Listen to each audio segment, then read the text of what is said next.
Ayurvedic food supplement and medicine. Jalgaon जिल्ह्यातील महिला बालकल्याण अधिकारी मयुरी करपे राऊत यांचा हृदयविकारानं 14 रोजी दुपारी मृत्यू झाला होता। या प्रकरणी मयुरी करपे यांच्या माहेरच्या मंडळींनी जिल्हा परिषदेचे मुख्य कार्यकारी अधिकारी अंकित यांच्यावर गंभीर स्वरूपाचे आरोप लावलेत। त्यांच्यावर कारवाई करा, अन्यथा मृतदेह उचलणार नाही असा पवित्रा जिल्हा रुग्णालयानं घेतलाय। काही काळ तणावाचं वातावरण निर्माण झालं होतं। तहसीलदारांची चर्चा झाल्यानंतर नातेवाईकांनी मृतदेह ताब्यात घेतला। महिला बालकल्याण अधिकारी मयुरी देवेंद्र राऊत करपे, वय वर्ष 32, राहणार श्रीराम नगर, दादावाडी परिसर, जळगाव असं मयत महिला अधिकारी यांचं नाव आहे। त्यांचे पती देवेंद्र राऊत हे देखील जिल्हा परिषदेमध्ये महिला व बालकल्याण अधिकारी आहेत। त्यांना 2 मुली आहेत। दरम्यान शनिवार 14 सप्टेंबर रोजी रुग्णालयामध्ये उपचारासाठी गेलेले असताना त्या ठिकाणी मयुरी करपे यांना हृदयविकाराचा झटका आला आणि त्यातच त्यांचा मृत्यू झाला। यानंतर एकच खळबळ उडाली। रविवारी मयुरी करपे यांचे वडील प्रगतशील शेतकरी भाऊसाहेब करपे हे त्यांच्या परिवारासह मयुरी व यांच्या 2 मुली जळगावात आल्या।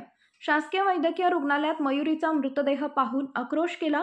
भाऊसाहेब करपे यांनी सांगितले की जिल्हा परिषदेचे मुख्य कार्यकारी अधिकारी अंकित हे देवेंद्र राऊत यांना मानसिक त्रास देत होते। बैठकांमध्ये सतत अपमान करणे, त्यांना असभ्य भाषेत बोलणे अशा पद्धतीचा त्रास राऊत यांना दिला गेला। त्यामुळे देवेंद्र राऊत हे मानसिक तणावात होते। तणावामुळे त्यांनी काही काळ रजा देखील घेतली होती। दवाखान्यात सातत्याने उपचार सुरू झाले। यामुळे पूर्ण कुटुंब मानसिक तणावाखाली गेले। देवेंद्र राऊत व त्यांच्या पत्नी मयुरी राऊत यांचे देखील मनस्वास्थ्य बिघडले। मुख्य कार्यकारी अधिकारी हे ज्या पद्धतीने प्रशासनाशी बोलतात, वागतात व कामकाज करतात त्यांचा हा बळी आहे, असंही भाऊसाहेब करपे यांनी म्हटलंय।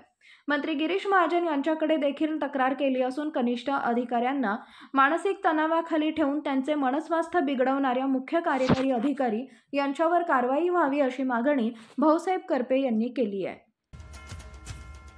Paras mobile accessories and electronics, mobile व टीव्ही रिपेरी, मोबाईल व सर्व डिश रिचार्ज। आमचा पत्ता 34/2/39, 70 फूट road, new Pachhapeth, Solapur. Mobile number 774499 6658 आणि 954546 8473।